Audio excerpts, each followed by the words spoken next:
Dr. Swamy. My name is Jai Pachigar. I'm a first year political science student of Maharashtra University.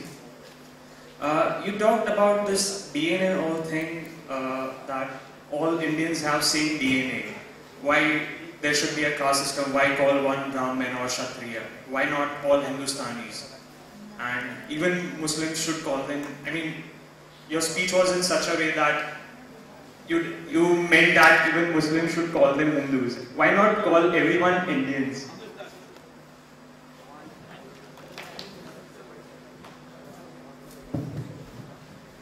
Well, the word Indian comes from Hindu, huh? So you want the anglicized version of Hindu, but not the original version of Hindu.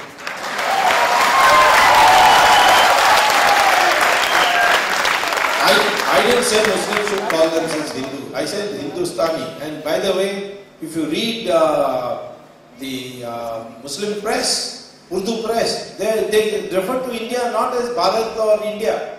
They refer to it as Hindustan. And when Iqbal wrote that lovely verse, Sare Jahan se Hindustan, Sare Jahan se acha hai Hindustan hamara. The word Hindustan is common parlance amongst Muslims.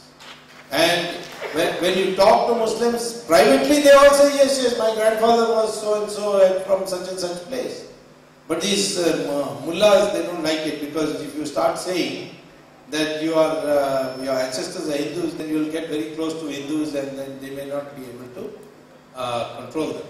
So I don't know what the problem, but I am saying as far as DNA is concerned, I am not saying anything about their religion. They can practice Islam, because Hindu religion is one religion which says all religions lead to God. We are the only religion which says that, and we are proud of that Hindu tradition.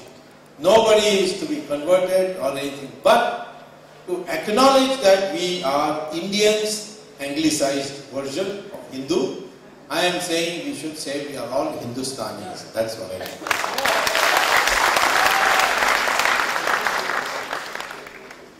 Good evening, sir. Sir, at some point you had mentioned something about decentralization of government.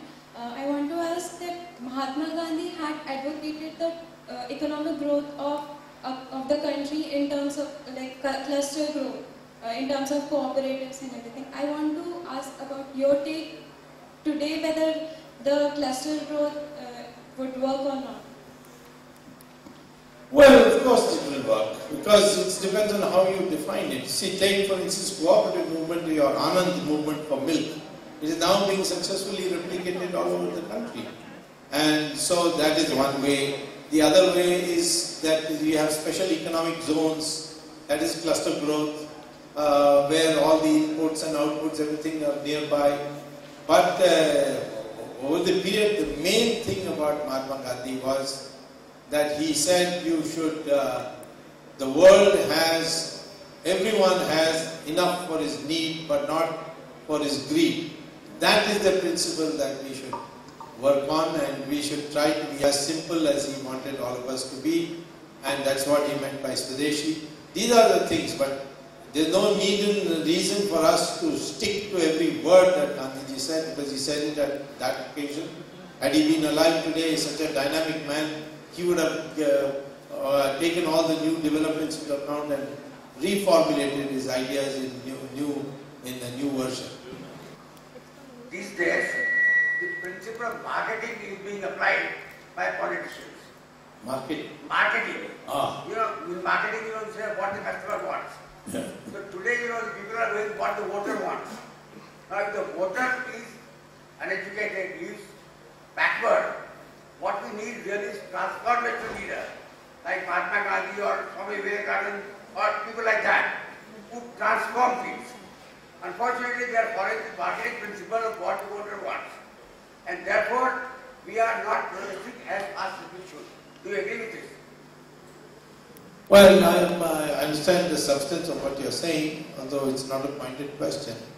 The fact of the matter is that, yes, when money comes in, then this kind of fake image, this image consciousness that has come, has led to marketing.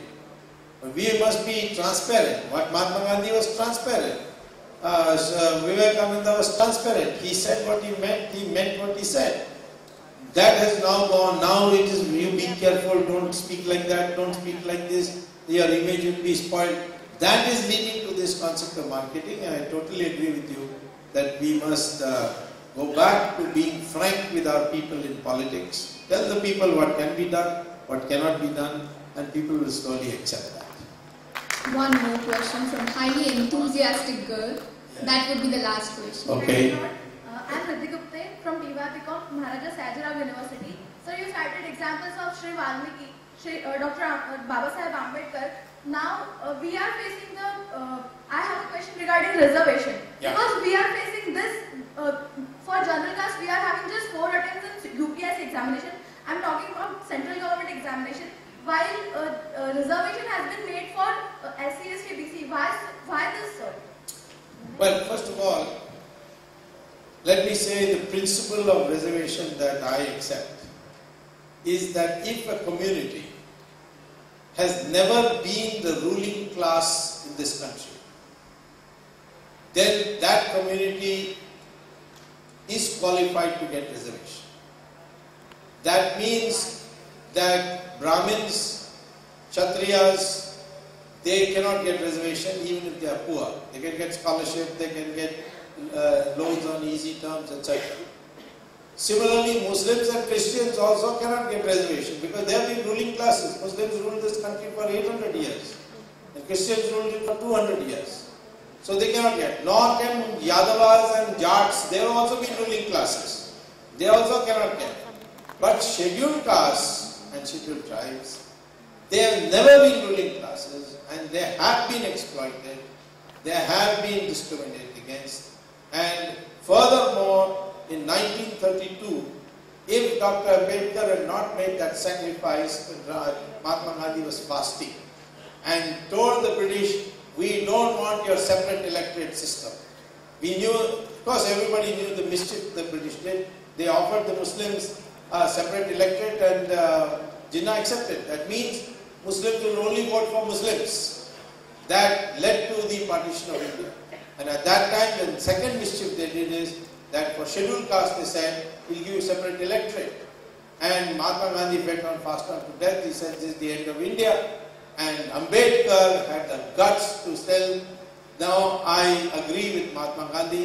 And he informed the British, we don't want your separate electorate. At that time, Mahatma Gandhi made a promise that when India becomes free, we will make reservations for you in jobs. I think personally we can modify that by saying any family which has got 1 or 2 generations of reservations, they should not get it in the third generation or the second generation. The creamy layer part which the Supreme Court has talked about. But as far as scheduled castes and scheduled tribes are concerned, we should continue the reservations for them. But as far as everybody else is concerned, they've all been ruling classes in this country. They can get scholarships, they can get loans. Of course, the Yadavas and the Jats and all have already got reservation. But we should persuade them, we should talk with them, bring them over and make them give it up. And so that the country will, over a period of time, slowly move towards a zero reservation policy. Thank you, sir.